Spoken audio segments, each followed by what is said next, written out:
Tidak begitu dikenal seperti si Singamangaraja, tapi pahlawan ini punya jasa yang begitu besar dalam kemerdekaan Indonesia. Namanya banyak digunakan sebagai nama jalan, bandara, dan rumah sakit. Ya, dia adalah Dr. Ferdinand Lumban Tobing. Halo, bertemu lagi dengan Oculus Channel, media, inspirasi, dan cinta kasih. Perjalanan kisah hidupnya sehingga menjadi pahlawan nasional dimulai dari School Thought of Leading Fund in Lands and Arts atau STOVIA.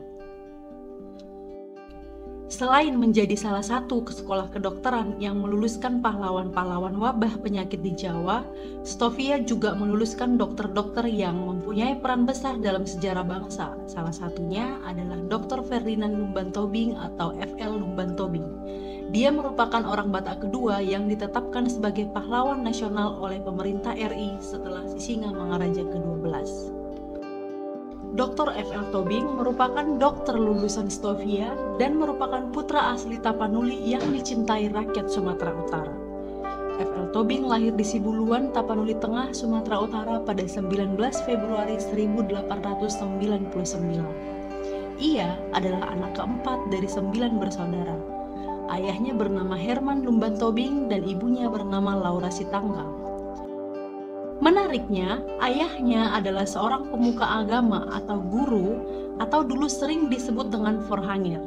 Lahir di Kolang, Tamatan Mulo yang merupakan sekolah lanjutan pertama, seorang peretas jalan masuk Injil di Tapanuli Tengah, tepatnya di Sibuluan, di mana gereja HKBP Sibuluan saat ini sudah berusia 142 tahun sampai video ini diupload.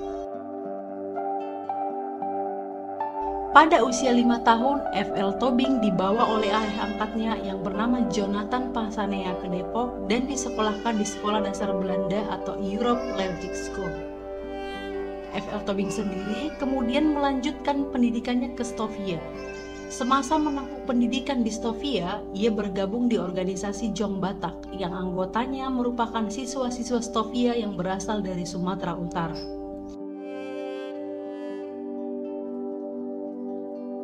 Setelah lulus dari STOVIA pada tahun 1924, ia bekerja sebagai dokter bagian penyakit menular di Sentrale Burjelike Jikenius, sekarang Rumah Sakit Cipto Mangunkusumo, Jakarta.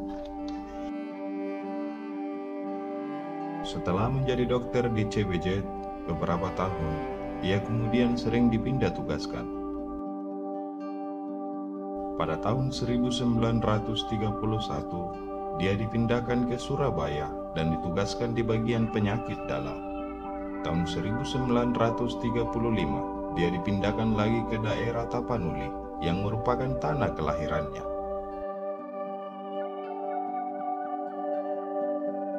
Di daerah Tapanuli, pertama-tama dia ditempatkan di Padang Sidempuan, kemudian dipindahkan lagi ke Sibulga, ibu kota keresidenan Tapanuli.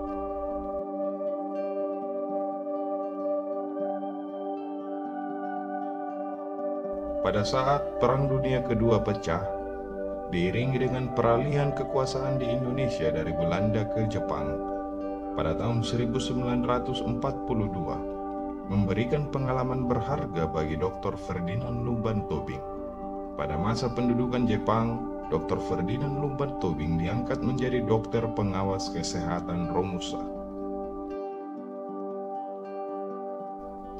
Ia menyaksikan bagaimana sengsaranya nasib para Romusa yang dipaksa membuat benteng di Teluk Sibulga.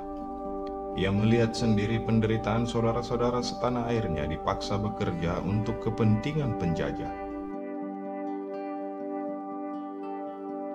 Meski badan para pekerja sudah tinggal tulang yang dibalut kulit dan terus diperlakukan sewenang-wenang, sebagai dokter, ia tidak lagi berpikir hanya mengobati penyakit fisik, tetapi bagaimana caranya menggelorakan semangat untuk melawan penjajah. Ia kemudian melancarkan protes terhadap pemerintah Jepang.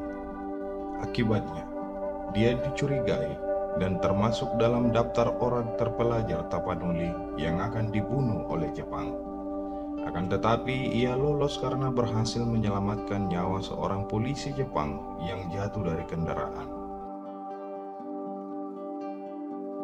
Oleh karenanya, Ferdinand diangkat menjadi anggota Siu Sangi Kai, Dewan Perwakilan Daerah, dan juga sebagai Chuo Sangiin Dewan Pertimbangan Pusat Tapanuli pada November 1943 atas jasanya yang telah menyelamatkan seorang polisi Jepang yang terluka tersebut. Di awal masa kemerdekaan, Dr. Ferdinand Lumban Tobing diangkat menjadi residen Tapanuli sejak Oktober 1945. Namun, pemerintah Belanda tidak mengakui kemerdekaan Indonesia. Mereka berusaha kembali merebut kemerdekaan Indonesia dengan melancarkan agresi militer Belanda yang pertama dan yang kedua. Pada awal revolusi, Dr. Ferdinand Lumban Tobing berperan aktif mempertahankan kemerdekaan. Selanjutnya pada agresi militer Belanda kedua, Dr. Ferdinand Lumban Tobing diangkat menjadi gubernur militer Tapanuli dan Sumatera Timur Selatan. Ia pun memimpin perjuangan gerilya di hutan dan gunung. Selain itu, di masa-masa revolusi kemerdekaan, ia juga pernah menjabat beberapa jabatan penting kenegaraan seperti Menteri Penerangan, Menteri Negara Urusan Transmigrasi, Menteri Urusan Daerah, dan Menteri Kesehatan pada masa Kabinet Ali Sostromijoyo I.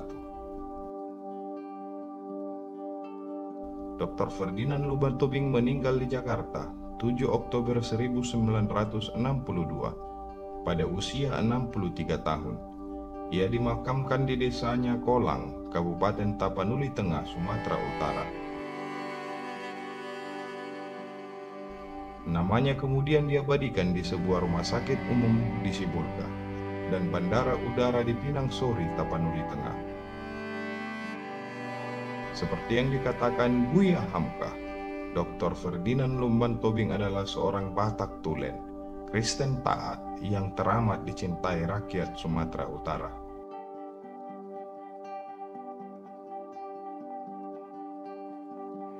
Ia kemudian dikukuhkan menjadi pahlawan kemerdekaan nasional pada 17 November 1962 berdasarkan Surat Keputusan Presiden nomor 361 tahun 1962.